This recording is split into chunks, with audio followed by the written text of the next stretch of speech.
Top 10 of Anything presents My Top 10 Movies.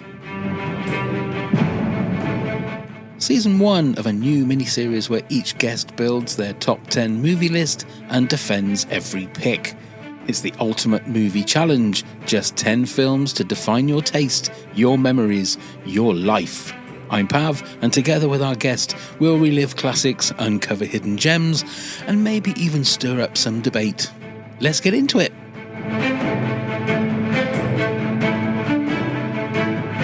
Seeing all your Star Wars memorabilia, I completely forgot about Star Wars. Shit. And you know what? Nobody has put... We had Ashley Maguire was the last episode, and she'd forgotten Star Wars as well. Or she actually didn't have space to put Star Wars in it. I feel like, to be honest, with Star Wars for a podcast, I think it's when I was doing Glamour and we had all these red carpet things and someone would say, oh, let's ask them who their most inspiring woman is. It's like, no, because they're all just going to fucking say their mum. So it's almost like you shouldn't be allowed to count some films, I think. Because it's take it as read that people just like it. I mean, that's a great that is a great point, because I've been surprised. Actually, hello everybody, and welcome to the podcast. We'll do this as the start because that's how I tend to be. We've already started the conversation. Yeah. With me for this episode, again, one of my favourite guests, and this is one thing I've done is the people I want in this episode are the people that I've really had fun. Not that I haven't had fun with everybody else. Please don't think that I haven't. But but you've got a favourite, and I'm it, and that's everyone's just going to have to deal with it. Yeah. That's it. But ladies and gentlemen, Jo Elvin is here again. You will recognise her from everything, TV, or every type of media. Jo has stuck her finger in, if that's the right... Not OnlyFans yet. Not yet. I love the fact that you say not yet. There's still a possibility. It's just like you've got to keep something on the back burner when you're a print media veteran. Well, we'll have you back on the episode, on the podcast when the OnlyFans, just so we can put the link out there, that's all. Yeah. You'll probably cut this out, but it's like, I have a friend and we always say, well, no one needs to know it's our fannies. No, I'm leaving that in. I'm not cutting that out. We were talking just as we were sort of starting about the fact that I've been surprised that no one so far in the 3 previous episodes has had Star Wars in their top 10, and obviously everyone knows that is my favourite movie. I think in my top 10, 2 or 3 of them are Star Wars movies, and you sort of said, well, let's taken as read. Now, you're a Star Wars fan. Oh God, yes, yeah. Although. Right. I'm probably, my husband and daughter are definitely right into it's Disney Plus, isn't it? It's got all the franchises. Yeah, that's right. They're right. I'm not as enamored by all of that. I think there's such a thing as like dilution. Completely agree. On steroids. Completely agree. But I think it's like I think you're a bit younger than me, but there's something about seeing those films at the time they were made. They were so groundbreaking and they had such an impact on the culture. That you just can't help but have deep love and affection for them. Yeah. So I feel like going forward, what I should do is every episode of this little mini series that we're doing, the spin-off series, I take it for read that Star Wars is everybody's number one. So we just take that for read with everybody. And then, so what we're doing is we're doing the next 10. So I'm going to do that with everybody now. So anybody that comes on this particular podcast, your number one is Star Wars, and tough. That's just what it is. There you go. Yeah. And you also said that, because you said you haven't actually ranked yours, but you're going to try a live experiment. I'll give it a go. Yeah. Okay. But how hard was it to get your 10 movies? Yeah, there's still, I'm feeling really bad for the ones that aren't written down, because there's so many films that everybody loves film, don't they? Yeah. But these are the ones that I think that I will drop everything, no matter how many times I've seen them. If I happen to be walking past a TV and it's on, I'll stop. Do you know what I mean? It's like that. So that's what I've done. I've gone with my gut. Yeah. I've found that one of the things that makes me put on my list is a movie that if it's a quarter of the way through, a third of the way through, I'll stop and watch the rest of it. Shawshank Redemption was on, and we watched the last 35 minutes of it, because it's one of those movies that just drags you in, and I feel that is a mark of a movie that should be in your top 10. Exactly. Do you know what? I don't think I've got any Spielberg on here. Wow. Terrible. But anyway. That makes me more intrigued on what you have got in fine. your top 10. Yeah. You see? Yeah. And before we delve into your top 10 then, you do Lorraine and those kind of TV programs. I'm fascinated in regards to, I don't get any nerves doing this because it just feels like I'm talking to one person. Yeah. When you're in a studio and you're getting the countdown, because they're live shows, aren't they? Yep. Does that feel do you feel the fact that there are millions of people out there watching, or does it just feel like you are talking to the person that you are talking to on set? I think that I definitely remember feeling petrified the first time I ever did live TV, but I would have been like early 20s the first time I did. And my first bit of live television was The Time, the Place. Do you remember that show? Oh my God, yeah. On Stapleton. And I was nervous because it was live television. I'd not done it before. And I was on to be pitchforked about being a teenage magazine editor. So I was really nervous. Right. And I honestly, I think I strung sentences together, but I can't remember what I said. But I think that gradually over the years, you just have to get used to the fact that if you want to be a magazine editor, you've got to be able to communicate with people, whether that's on a stage. And I don't know when it tripped over, but it's just something I found that I really enjoy doing. And I enjoy the challenge of it. And it's nerve-wracking when I've looked down at my cards to read out, this jumper's from Primark, Lorraine, or whatever, and realize that the card is blank and I've somehow dropped a card along the way. Oh, right. It's great. And so it's times like that, I don't feel like frozen or anything, but I get so annoyed with myself if I make a mistake like that. But it's such a nice atmosphere down there. Lorraine and the people who step in for her on Fridays, Christine Lampard and Ranveer Singh, they're all so good at it. You just feel like you've got, people have got your back. Yeah. So when you're doing that kind of thing, do you prefer being the driver of that, or do you like being the person being like we are now, we're being asked the questions too? I'm quite happy. It's, when I'm the one who's being asked the questions, it's great. I don't have to do anywhere near as much work. But I really enjoy the challenge and the pressure. I host this weird show. I shouldn't keep calling it weird show because it's got a lot of viewers. It's just about the royals, and I'm not a royalist or an anti-monarchist. I'm just, I like doing that show because I like driving the conversation and keeping everybody involved and reacting. And they're just sort of different muscles, really, aren't they? And right. I like them both. Yeah. And what would you say is the difference between, say, The Time and the Place all those years ago to, I'll say, modern day television, but do you know what I mean? Television of today. Is it more that it's all about the soundbite and the sort of things that you can? Well, it's just so constantly, it's constantly multifaceted, isn't it? So you're doing the live broadcast, but then you're usually doing something for Instagram beforehand and after, and people can react to you and get in touch with you via social media immediately. Whereas, I mean, God, people could have been saying all sorts of vile crap about me on The Time, the Place, and to this day I wouldn't know. No. So, but it's it's just the media has just evolved. Like I always try and think. Do you even back to the 90s? I try and imagine someone telling me what it's like now, and I don't think I would understand it.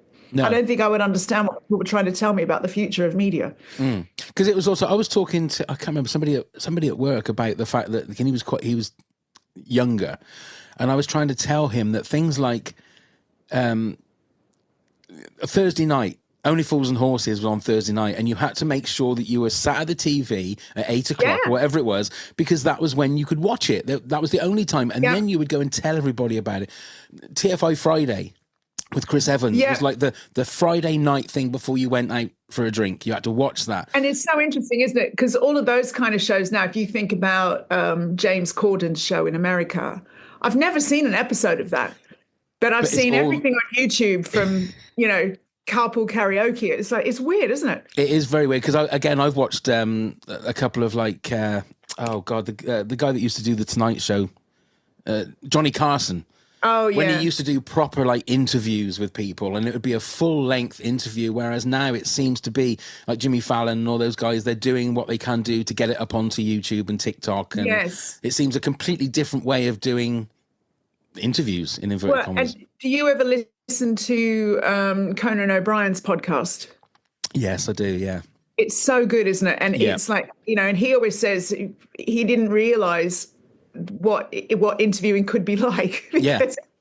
So it wasn't an interview on his chat show. It was just like a quick game of tennis, back forth, get the jokes in, get out of here. That's but right. now he has actual conversations with people. Yeah, that's why it makes people like Michael Parkinson and David Frost.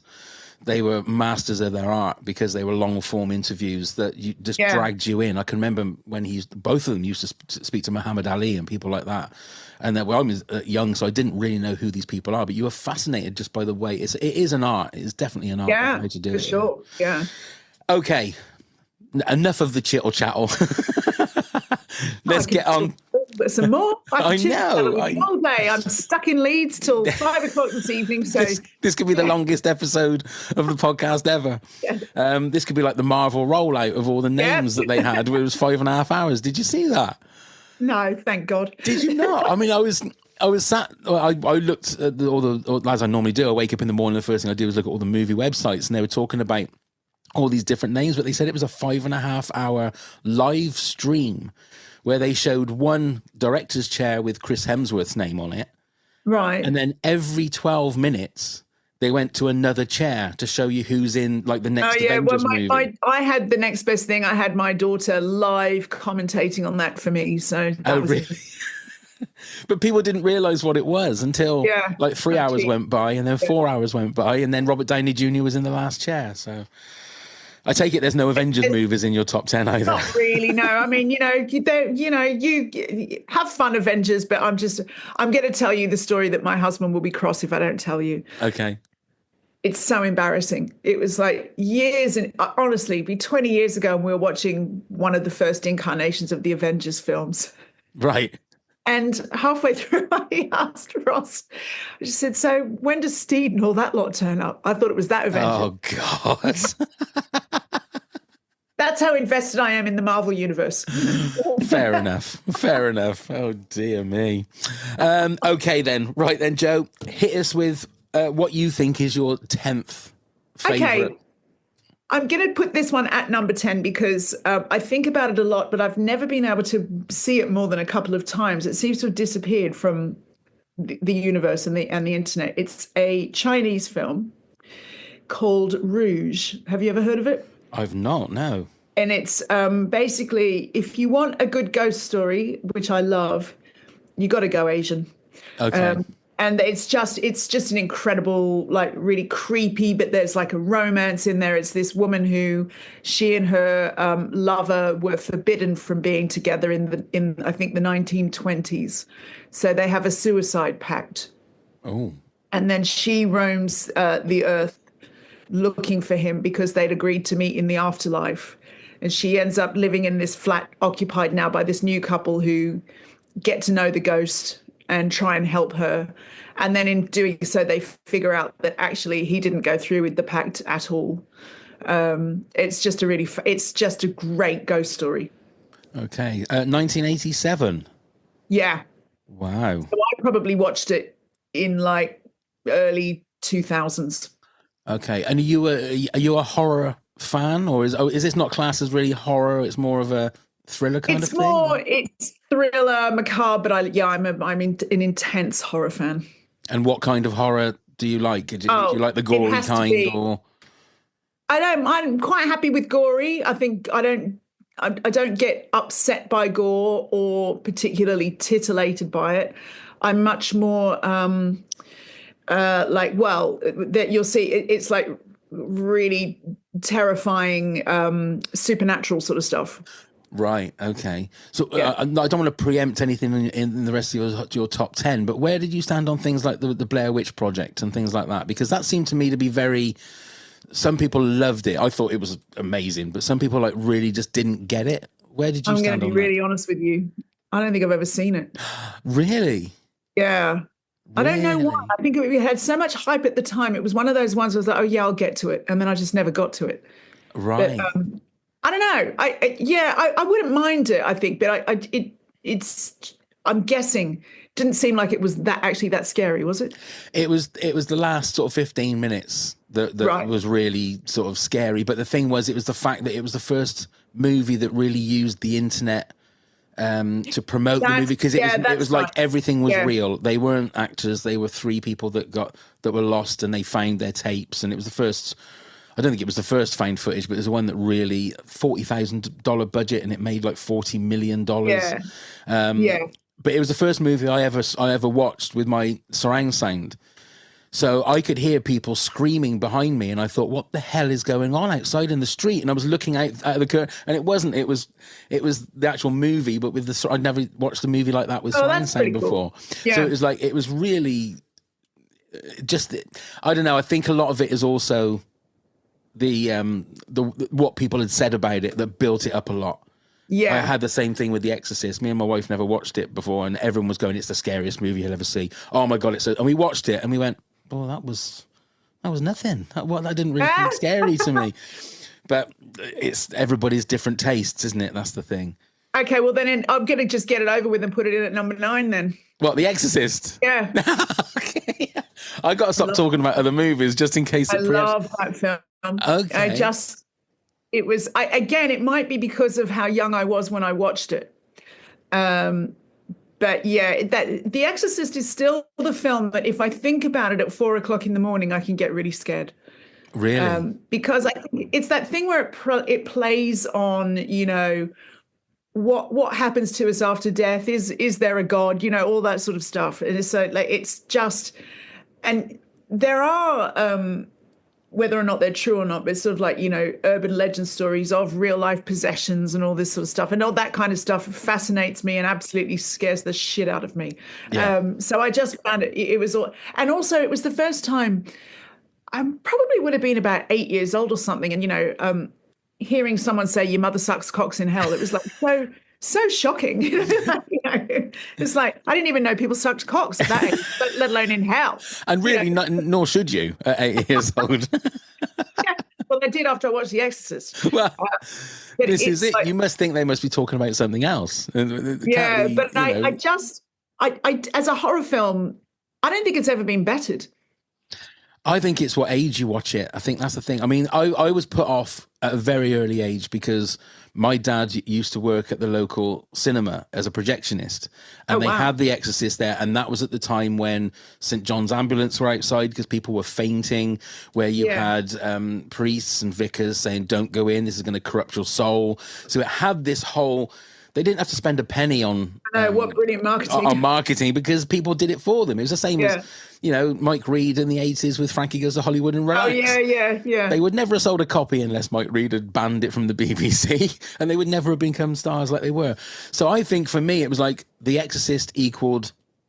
You should never watch it because, oh my God, it's going to do so much damage to you. Well, do you know what? I actually do know a terrible story. I was at a dinner party a couple of years ago, and I don't know how we got onto the story talking about The Exorcist, but the woman sitting next to me, her son was shown the film. He was like, there's some older kids over, and were having a party, and one of the older kids put it on when he was about 9, and it ruined his life. It really? Genuinely ruined his life. He was so terrified. He'd never seen anything like it.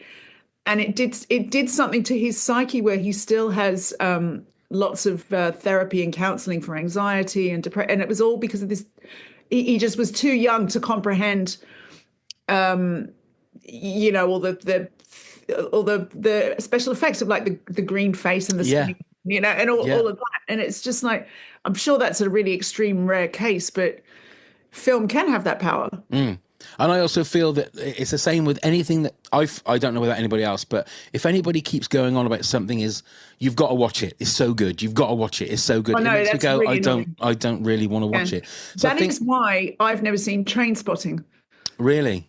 Yeah, because it's just like, oh, fuck off. Yeah, because it's not the must see. No. Yeah, and I think because everyone's gone, oh, that movie is so scary, and I had like decades of people saying that when my wife and I sat down to watch it, we're sort of holding hands really tightly, thinking, right, let's get ready for this roller coaster of a ride. Yeah. And yeah, I mean, obviously it looks dated in regards to the special effects, but you could see that would be unsettling. But when we must have been, I don't know, mid-30s watching it, you think, okay, all right, well, I've seen worse on Walking Dead. That was... So have you got in your mind a film that you think's the scariest film you've seen? You know what? I don't get scared easily. That's the trouble. Yeah. But it's images more for me. And it's images I've seen on TikTok of certain films. And there was I don't know the name of the film, and I need to try and find it. It was a South Korean film where it had these massive giants that were walking over this like sort of land, crushing people, picking them up and eating them. And I thought, my God, that is like the scariest image I think I've ever seen. And I don't know what movie it's from. So if anybody's watching or listening, please email us. That sounds like right up my Strasser. Yeah. And it wasn't just the fact that they were just these giants with this horrible sort of smile on their face, but they were humans. They were humanoid. They weren't like trolls. I'm going to Google that later. I've got so much time to kill today. I might try and find it. I just can't. I don't. There's a part of me that wants to find out what it is, but there's a part of me that knows. Last night, okay, I'll tell you one movie that really upsets me, and it's Ryan Reynolds and Buried. Have you ever seen that? No.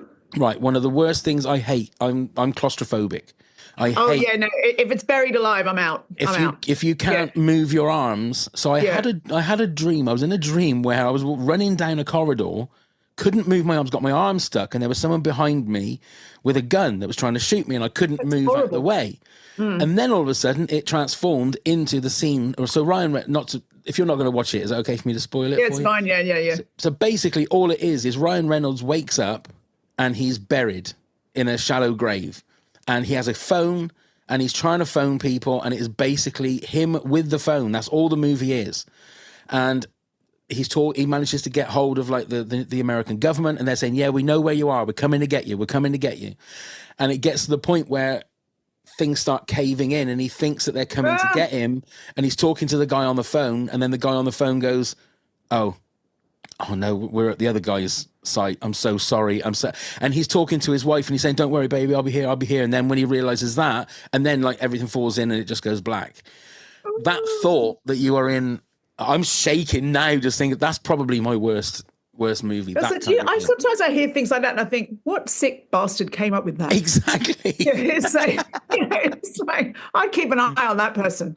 Well, like all the Saw movies, all the Hostel movies, you think, oh God, that's got to come out of somewhere. Yeah, I know.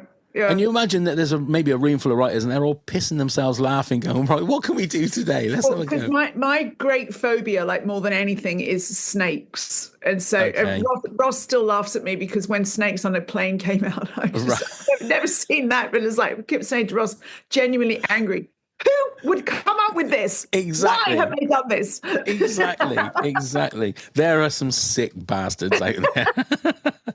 And they get paid millions to do it. That's the thing. Yeah, God. Oh, dear. Okay, right. Go for what you think. All right, well, let's have some light relief. And I hope that this is my only super predictable one, is Roman Holiday.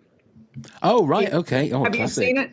I have, a long time ago, but yeah, I have seen it. We watched it recently, my daughter and I, and it was hilarious because she just turned to me and said, Mum, Gregory Peck fit. And it's like, he really was. And it's just, it's so silly and, it would never, ever happen. But it's a combination of, the fashion, the iconic haircut. It seemed sort of, it's innocent, but it's also quite cheeky and on the knuckle for its day. With like staying in the hotel in his room and all this sort of. It's just so joyful, and I don't know why I love it so much, but it is genuinely one of those ones where if it's on, I'm glued. Yeah, it was funny actually. Elizabeth Day, a couple of years ago, I presume most people know who she is, podcaster prolific. She had a birthday party a couple of years ago and hired out a cinema, and we watched Roman Holiday. It was the most wholesome birthday party in the world. And then you went out and got pissed, didn't you? A little bit. Yeah. You started off a wholesome night. Yeah. Well, Audrey Hepburn was drugged up to the eyeballs on something in that, wasn't she? I can't remember what they gave her, but yeah. It's one of those movies that do they make movies like that anymore?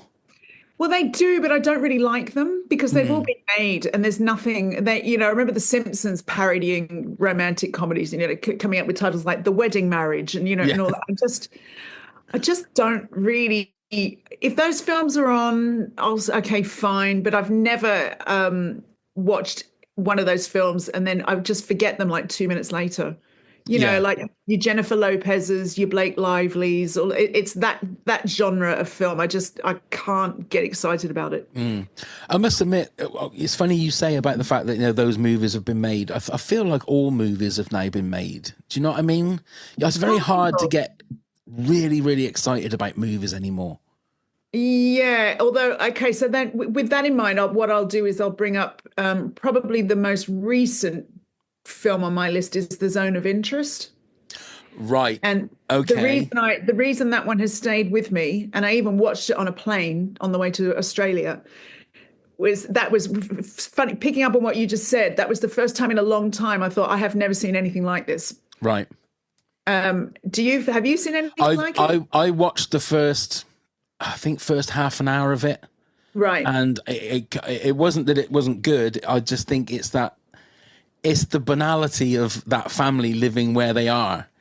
And the fact that they are next door to hell on earth. I've never found anything more chilling. Yeah.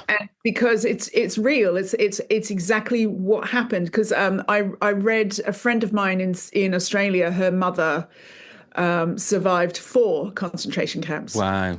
She wrote a book about her life a couple of years ago. It's called A Brilliant Life by Rochelle Unrique, and I really urge anyone to seek it out because it was the first thing I know there are lots of these books, but there's the first book I've read where you really saw how those societies just sleptwalked into hell.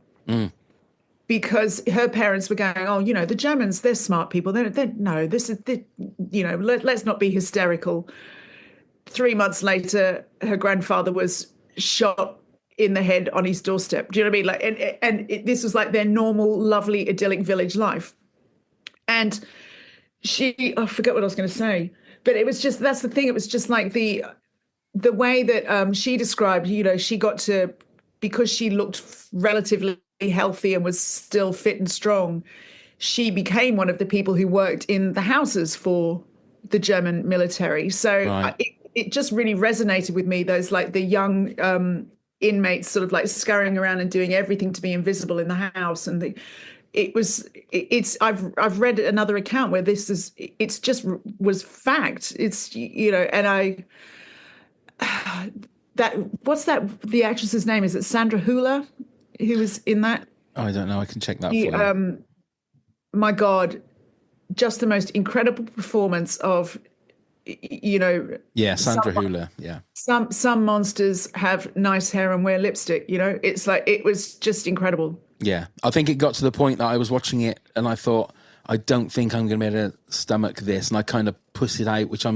I think I need to go back and actually finish watching it just to give the movie its due, because sometimes movies aren't supposed to be comfortable to watch. They're supposed to challenge you, I think, and I think that one's definitely one. Like, the relevance now to, we all know what, there are some bloody dark forces at work, but like a lot of those people at that time, I think, I keep seeing this Instagram thing saying, if you wondered what you would have done during the Holocaust, you're doing it now. Yes. Yeah. But I don't know what else I'm supposed to do. So that's the other thing. It's like, you can see why people sleptwalked into it, because what do you do but just try and carry on? And I don't know. It's a tough one. It is a tough one. That's it. I'll tell you, the last movie that made me feel like that was Everything Everywhere All at Once. Oh, I love that film. Think, that was the one that made it. That was was the newest movie in my top 10. When I did my top 10. It's just exhilarating, isn't it? It was, but it's also, again, one of those movies that, like, my wife just didn't get it. She didn't understand what was going on. Whereas I wasn't keen on the sausage fingers, but apart from... That was seeing Jamie Lee Curtis with sausage fingers. Yeah. But I think I was like 13 minutes in and I thought, I'm going to love this. I'm going to absolutely love it. And it's just one of I love the Daniels anyway. I think the Swiss Army Man is a classic as well. Oh, so good, yes. Yeah. Such a beautiful movie. But yeah, I think Schindler's List is the same kind of thing, but I think that's a little bit more on the nose, isn't it? Showing you the horrors, whereas the Zone of Interest is very, because if you look at it from face value, you think, well, nothing's really going on. It's pretty sort of bored. It's a family in a house, but you just open it up a little bit wider. I was riveted. Yeah. It was just, I just couldn't believe it was like she was the bigger monster than the guy running the camp. Oh God, it's crazy. Yeah. I need to finish that one. I really do. Okay, then give us your number 6 then. Okay, let's have a look. Let's go with something a little bit more joyful. Fantastic Mr. Fox. Oh, right. Lovely. Wes Anderson. I'm just such a sucker for his aesthetic at every turn. I actually mentioned this years ago. I got asked to do a podcast about my favorite films for fashion. Right. And Fantastic Mr. Fox was in my top 3. I can't remember her name. This is terrible, but I worked at Glamour with a girl whose ex-girlfriend was the costume designer for Fantastic Mr. Fox. Oh, right. How cool. But and it's just, I don't know, it's so charming. And I loved that it was such a modern way to do a classic story. And I don't know, it's like it's just punched me in my gut. I can't really explain why I like it so much. It's just so beautiful to look at and very dryly funny. Yeah. Are you a Wes Anderson fan in general? Pretty much, yeah. I haven't seen all of them, but I am, yeah. Yeah, I do feel that he's one of those directors and movie makers that if you like one of his films, you kind of like his films. Do you know what I mean? It's very hard to dip in and out of him. Taste in actors, and I think he always gets the best out of them. And he's where I met delightful Timothy Chalamet, who I think is just gorgeous. So yeah, he's I really like him. Yeah, I mean, Grand Budapest Hotel and the Darjeeling Limited are my 2 favourites of his. I think Grand Budapest is probably my favourite. He also he's Tenenbaums, isn't he? Yes. Yeah, that's probably my favourite. Yeah. And I was thinking about, is there a more versatile actor around these days than Ralph Fiennes? Because I think he's different in every. Oh, you do. That's a good. Who do you think? I think he's not known as a film actor, but Walton Goggins is. He is an absolutely supernatural shapeshifter. Yeah. We loved him in Justified. He's great in The White Lotus, but he is just the campest thing on tits. It's perfection in The Righteous Gemstones. See, I've never seen that, but I've heard so many good things about that. You've got to see it. Right. You've got to see it. I'm going to be one of those people. You've got to watch it. Okay, well, I'm not going to bother now. He plays, a man in his 50s who's Uncle Baby Billy, the preacher, because he was the baby of the family, but all these grown-up kids still calling him Baby Billy. And he is fucking hilarious. Right. Okay. Ray Fiennes is great too. Yeah. The Hateful Eight. Walton Goggins was great in The Hateful Eight, the Tarantino movie as well. Oh, I've not seen that. Have you not? It is fantastic. No. It's another one of those ones that feels like nothing's going on, but I'm a bit exhausted with Tarantino. Are you? Yeah, I don't know. And I would have put this one up high, but since he's come up, he has everything that happened with Tarantino and then The Hunger Games all owes it to this film, Battle Royale. Oh, that's a classic. It's just incredible. Yeah, I completely agree. It's another one of those ones as well. The first time I saw it, I was like, who would think of this? Agree. But it's brilliant and it's kind of funny. I find it doesn't speak well of me, I guess, that most sort of like high octane violence I just find quite hilarious. Oh, really? Yeah. that's worrying. I'm trying to find. I don't know if it's just a nervous reaction, but it's like when people are being shot to death by a great overgrown doll in Squid Game. It was glorious. I was just about to ask you whether you're a fan of Squid Game, because it feels like Battle Royale is like the father and mother of something like Squid Game. Oh yeah. It's the grandfather of all of this. It's And I can remember because Neil, my co-host, he always went on to me and said, "You've got to watch Battle Royale," and I thought, oh, okay, I'll watch it just to keep him quiet. And I was amazed with how funny it was. Yeah, the humor in it, even though it is again one of the most, it's just got so much blood and guts and gore, and it's so dark. It's so dark. Like, you know, but the way that only the Japanese could, it's like fuses that. You know, you think at the beginning when they're having the rules explained to them, and it's being explained like they're a la Squid Game, like they're just about to go and, you know, play Ring a Ring a Rosie. And it's like, you know, and if you try to cheat, we'll blow your head off, okay? So, you know, it's just it's amazing. It's ridiculous, but it's definitely a movie that set the standards for stuff that was, like you say, with Tarantino or with Hunger Games and all of those kind of movies that I'd never seen a movie like it, I must admit. And I think that I've said this a million times before, is I think I don't broaden my movie watching, same as my music listening. I don't broaden it out enough to listen to, you know, to watch things like South Korea movies or Japanese movies. And Neil's always said that like Japanese and French horror are like the best. Oh, I don't know anything about French horror. Oh, there's a couple that he's got me to watch that. Okay. Yeah. Oh, you'll have to send them to me. I will send them to you, because there's one that was I can't remember the name of it. But America did a remake of it, and the remake was awful. But it was one of those movies. It's very rarely I'll have a movie that'll make me stand up and put my hand over my mouth at the end of it. Right. Old Boy was one of them. You must have seen Old Boy. Okay, yeah. So that at the end of that made me hold my cheeks in horror. And then I'll find it and I'll send it to you. I've spoken about it before, but the ending was like, that's just genius. That was like great. See, do you know what's driving me crazy in this conversation is you keep reminding me of films that I forgot to put on my list. So I feel I need it to be a top 50. So what's come to mind? Well, because I'm gonna sub out one and put in Ring.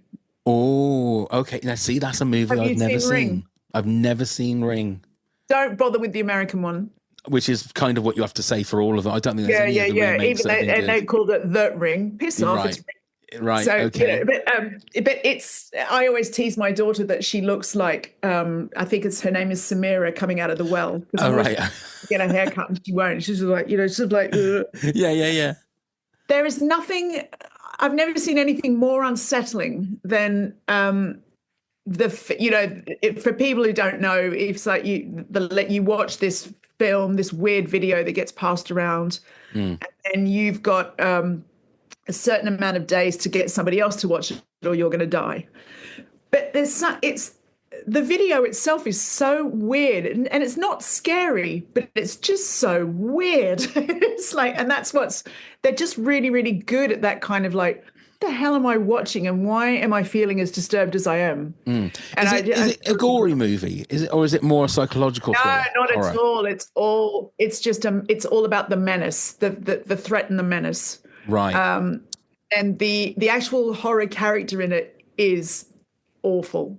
Like, she comes out of the telly.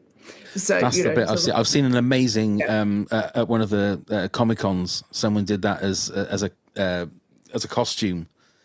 That they had a TV around them, and then they were the person coming out of the TV. It was amazing. Yeah. Amazing. Yeah. I need to find the name. Go on. No, what were you going to say? I was going to say I need to find the name of that horror movie for you, because otherwise I'll find it from Neil and I will send it to you, because it's one of those. It's a 2-part. It starts off as like a family heist movie, and then it finishes as more as this like psychological body horror kind of movie with this amazing question that's answered at the end. It's just fascinating. And if Neil's listening now, he's shouting at his device going, "You idiot, it's this movie." We can't hear you, Neil. Yeah, sorry, Neil. Yeah. I'm just terrible. Yeah. My brain is my mid-50s brain is just evaporating with the information. I just can't remember. You're talking to a menopausal woman. Okay. You just like all sympathies, and it's fine. Yeah. Okay, so I was going to say your Ring is at number 4, which I need to. Well, I mean, and that's not bad for Saturday morning. It's okay. Yeah. Oh dear. Okay, give us your number 3 then, Joe. Oh, it's getting tough now. Okay, so I'm going to put in at number 3, even though can I just stress. I'm really struggling with ranking as a thing for this anyway. That's fair enough. I know. I always say that it's going to be tough for the guests, no matter which way you do it. But just because it's got a special place in my heart and a point, and there was a time when I was about 15 when I could have recited this word for word, this whole film, Grease. I fucking love Grease. Sign? I love Grease. No, I love Grease. Yeah. Oh, I'm 100% with you on this. As well. I mean, and if anyone who knows anything about me and my weird midlife crisis of falling down a K-pop hole, part of the reason for that is I can't dance, and people who can dance have just all my admiration and deep awe and respect. And, you know, Olivia Newton-John, John Travolta, the triple threat, king and queen. They can sing, they can kind of act, they can dance. Yeah. And it was just, the songs are amazing, the look of it, the costumes. And when it came out, it was a time when, you know, the 50s were like the 80s are now. So not that I was there, but it wasn't that long ago in the past. And it was just sort of like, our parents missed it. They talked to us about the bloody 50s all the time. And to me, that's what the 50s must have looked like, just like a big ice cream sundae. Yeah. Yeah. And I mean, I know that the thing is that they're all 30 and they should be playing, they're all playing 18-year-olds and stuff like that. But I never ever thought about that until I saw somebody write that on there. You never think that they're overaged to do the thing. But it was kind of made it all the more funny. It was like, you know, like hard boiled, you know, it was just, and her song in it is my favorite song from it. Which one? I think it's just called Rizzo's Song, isn't it? Oh, with all the guys. Yeah. That one. Yeah. Oh, yeah. And Olivia Newton-John was one of my first crushes. I think her and Carrie Fisher, obviously. I am not surprised. What I remember, I lived in the outback in Australia and I had nothing to do, and she was always on the radio. So she was just a constant of my childhood. Yeah. And I mean, that came out in 78, I think it was. I think it was the year after Star Wars. And I remember going to the cinema with my family, and me, my mum, and my auntie went and watched Grease, and my dad went and watched The Hills Have Eyes. That was the double header. That was So we went and watched that, and I was quite glad after watching The Hills Have Eyes a lot of years later. I was glad that I chose Grease, I must admit. Yeah. So I take it you've seen the West End version of Grease. I haven't seen the current one. No, I saw it years and years ago. Who was your Danny and Sandy when you went and saw it? Oh God, it would have been. I think I got Peter Andre. You know. Oh, did you? Oh. I remember Craig McLaughlin years and years and years ago. That's who I saw it with. Craig McLaughlin and Debbie Gibson was who I. That's right. I was at TV Hits magazine and I did an interview with them for that. Really? And Shane Ritchie was Kaniki that night. Yeah, we went. Shane Ritchie was far too big a star for the likes of TV Hits, so I didn't get get an interview with him. But no, and I love a musical now. I didn't love a musical so much back then, but there is no other Kaniki but Jeff Conaway. So I agree. That's just that. I agree. And I always thought it was because I read a lot of stuff about Grease and the fact that Jeff Conaway was the original Danny Zuko. Oh, yes, that's right. But then they moved him over. Yeah, they moved him over. So it must have been a little bit sort of pissed off the fact that John Travolta comes swanning in. But again, I don't think there was a bigger star in the sort of mid to late 70s than John Travolta. I think that must be hard for actors. I'm sure they make their peace with the fact that, well, if John Travolta's in it, we've all got a job, as opposed to John Travolta's not in it and we're not getting it, and the film's not getting made. Yeah, because he was the hottest thing with Saturday Night Fever. He really and that was. Just before. Did you ever watch Welcome Back, Kotter? I've seen bits of it, and I've seen him in that. What was it? Boy in the Bubble. He was in the Boy in the Bubble. Oh, I never bothered with that. Movie. Yeah. But when growing up in Australia, all of our television was American. So I got all. It's really. Sometimes I'm sad for the sitcoms that you guys didn't get. Like. My husband's never seen Welcome Back, Kotter. He's never seen Gilligan's Island. No one here has ever really seen the Brady Bunch. All of those That's things true. that were the bread and butter of my after-school life. Yeah, I think more as it went to the 80s, we started getting more. I remember Soap. Do you remember Soap? Oh yeah, God, yeah. Which Billy Crystal, I think, first started on. That's and right. I used to love that, and it was definitely that was a good show. Yeah. way above my. I was too young to watch things like that, but different strokes. I had to sneak to watch that. I wasn't allowed to officially, but yeah, it was a little bit older than I should have had. But that's a great But one. imagine if you do telly, we'll be here for 6 hours. Yeah, we would be perfect. Be perfect for you because you got until 5:30, so you're fine. Go on then. Give us your number 2 then, Joe. Okay, another one that is just seared onto my brain forevermore in great detail. This is Spinal Tap. Oh yes. And do you know what broke my heart is that my husband and I sat down with our daughter recently and said, "You're going to love this," and she thought it was shite, and so that had me asking for DNA tests, and she honestly, how can you not love this as Spinal Tap? It's genius. It's again, we were talking about the granddaddy for Battle Royale of so many movies. This is the granddaddy of like the mockumentary for me. It really is. And that's the thing, zero. It was groundbreaking at the time. And it was and I believe mostly improvised. Yeah. And also the fact that they are amazing musicians just in their own right as well. Yeah. You know, they're not pretending that they're playing. They can go out on tour, and they did go out on tour as Spinal Tap. So, aren't they incredible? Harry Shearer, I think, is just one of the most talented people in the world, as is Christopher Guest and Michael McKean. Just such a brilliant cast, and obviously it sort of spearheaded all Christopher Guest's trajectory with all his amazing films. Best in Show. I think my favorite one of his is what's it called? Waiting for Someone. Waiting for Guffman. Thank you. Yeah, that's my favorite one. Yeah, that's a great one as well.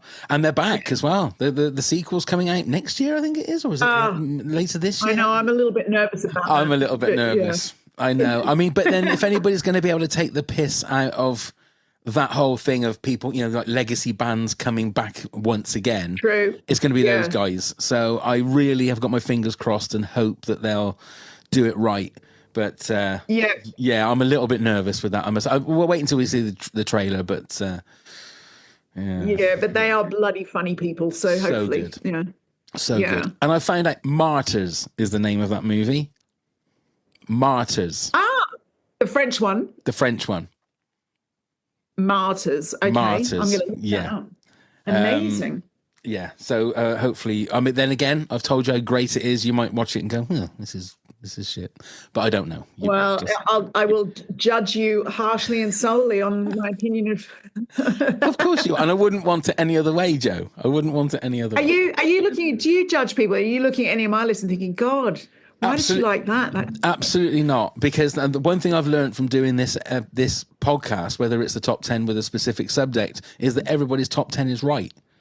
The only time I've disagreed is when Neil didn't have Ecto 1 from Ghostbusters in top 10 movie vehicles.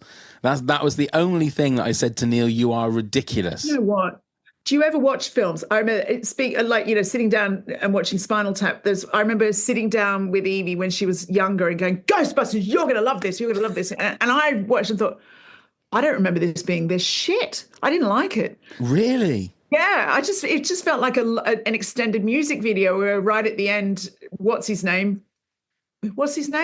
Bill Murray comes out to applause. And I was just like, this movie's terrible. It's one of my favorite ever movies, Ghostbusters. No. Again, that's fine. It's everybody has their own opinion. I find that's a movie that's at the time. Yeah, that's one of those perfect movies that should never be remade. I mean, obviously they've done like exactly, but they did. Stuff. I didn't mind the Kristen Wiig one. Did you not? Yeah, I thought it was all right. I think the trouble they had with that one, and I spoke to Paul Feig because it was with our WTAF podcast. I spoke to Paul Feig and he even sort of admitted that the trailer at the start kind of set things off on the wrong footage because they were saying 20 years ago this happened, but then the movie wasn't in that universe. So people like yeah. me who love the original Ghostbusters were going, "Oh, great! We might see the old Ghostbusters come back."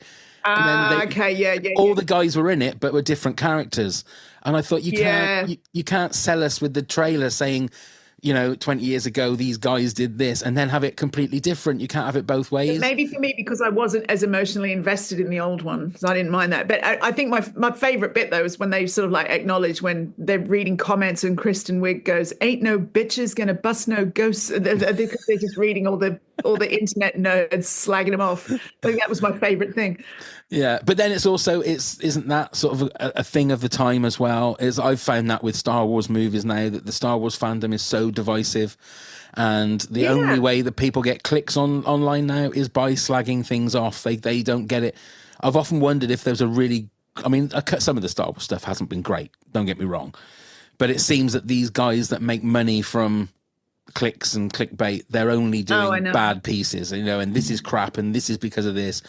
And it tends to then be, well, you're just doing it because you want the money from clicks. You're not being honest about something. Yeah. And it's like, there's enough negativity in the world. Am I right? Absolutely. That's why I deleted the Sky News app off my phone, because I thought I can't watch this shit every day. It's not great for me as a journalist to say, but sometimes I just question knowing the news. I just think, no use can come of it. Exactly. Exactly. What can you do? There's, in the end, I think sometimes it was that whole thing you were saying about a zone of interest. Sometimes is it better that you bury your head in the sand? But if you bury your head in the sand, you're not fighting for the things that are right. No, but I don't know. I don't think I'm capable. I don't. It's like people sometimes slide into my DMs on Instagram to get cross with me about being quiet about this or that issue, and it's like, I don't think the world's waiting for my hot take. Actually, I think. You don't know that though, Joe.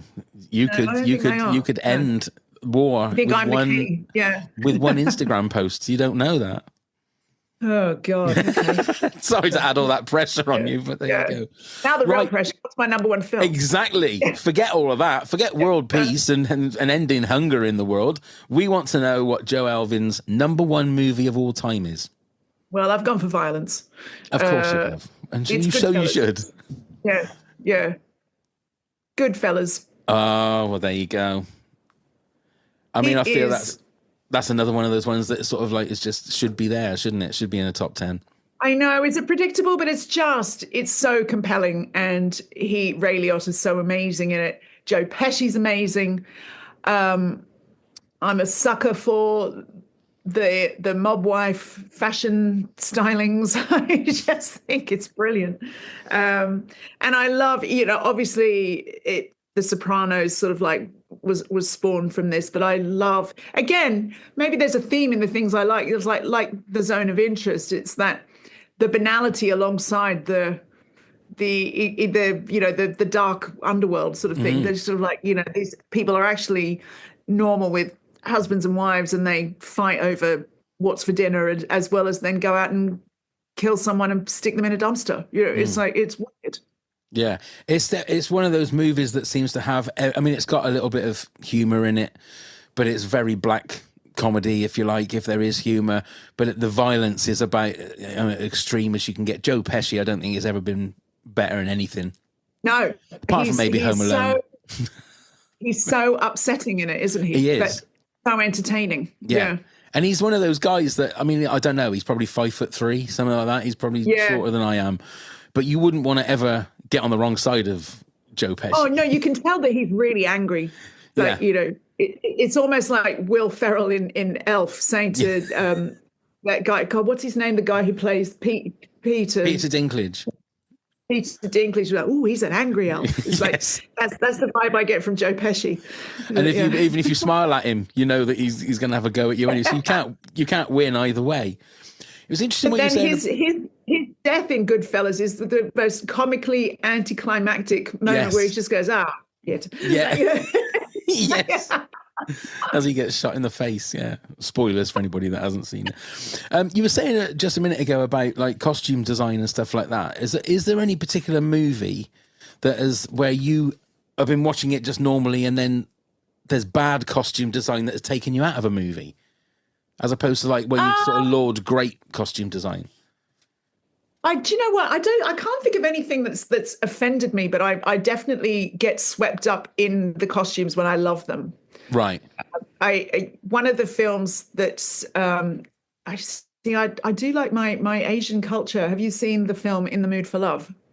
No, but somebody has mentioned that it's a Hong before. Kong romance, and it's not costume. It's just the fashion. This woman, this beautiful woman, and all she wears is just like a different Chong Sam in every scene, and it's just chef's kiss. It's just like, it's the fantasy wardrobe. And I guess, if you can't work in fashion and not be swept up by that stuff, but that's one of my all-time favorites for just the look of a film. Right. And it's probably, I love Wes Anderson so much. Even things like, again, the Royal Tenenbaums, it's not a fashion film, but it's definitely got a vibe that's really appealing, sort of like tracksuits and fur coats and sort of like, I guess, like the beginnings of what now has become sort of like normcore athleisure. Maybe that's where it started. Yeah. It's interesting. Where do you see fashion going? What's going to be the next sort of trend that comes back?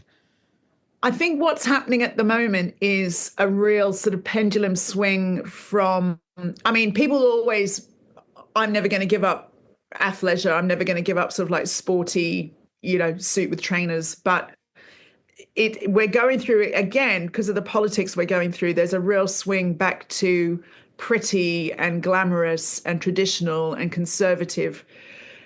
There's bits of that I like. There's bits I don't like. It's really offensive that the whole trad wife thing in America has been such a platform for the Republicans to get Donald Trump back into office. That was a real influential vote. And you're also seeing all of those sort of like feminine tropes from that silhouette in the 50s. That's all sort of coming in at the moment. I was just looking at a website this morning and it's all bubblegum pinks and sorbet shades. And, that's a big thing coming in for spring, summer. Right. So get prepared, Pav. So we expect to see that on your OnlyFans then. That'll be... That's what it'll be. Yeah, I haven't put together the mood board for OnlyFans, but it's definitely something I probably need to have on the back burner. Yeah. Well, if you need a producer or anything for that, then just let me know, and I'm quite happily I'll edit it for you, and that free of charge, obviously. Oh God, you'll never be the same again. You want to burn your retinas out. Yeah. I'm sure that's not true. Well, we did it. I mean, that wasn't too hard, was it? I mean, that was... Well, I just don't want anyone thinking, there's so many films I didn't get to mention. So what kind of ones off the top of your head do you feel like you would have tried to fit in there? Well, probably, have you ever seen Farewell, My Concubine? No, I haven't. I think that won an Oscar back in the 90s. It's a Chinese film all about the Maoist revolution. And again, one of the reasons I love that film is there's some scenes in that really echo what we go through in terms of woke culture now, where there's it's about this boy who grows up to be I don't know what the appropriate word would be, but he dresses as a woman, and he's like, so it's seen in the new world communist order, what he does, even performing, is very immoral, but then he's a guy who dresses in drag, and lives as a woman. And so there's this scene where all these students with their little red Maoist books are like screaming at all these people and beating them up in public. But it's almost like there's a race to the bottom in terms of who's the purest, who's the most virtuous, who's the most communist. And there's so many parallels, I think, with what we go through here, where it just gets to the point where everything makes you cancelable. Right. And I just think that it's a really interesting film from that point of view. Really well done. Again, beautiful to look at. All the sort of like old Chinese opera costumes and things. So I'm probably a bore with all these foreign films, but well, no, I mean, this is the thing. It broadens my horizon, because I've definitely heard of that one, but there's no way that I would ever have it on my on a list to think, let me have a look at that. But as it is with a lot of things, you scroll through Netflix and Prime and you're going, there's nothing to watch. There's nothing, and there's thousands of things to watch. But if there's something that comes up that goes, Yeah, Joe mentioned that one. Oh, yeah, let's watch that. So, The Wedding Marriage. I love that film. The Wedding Marriage, exactly.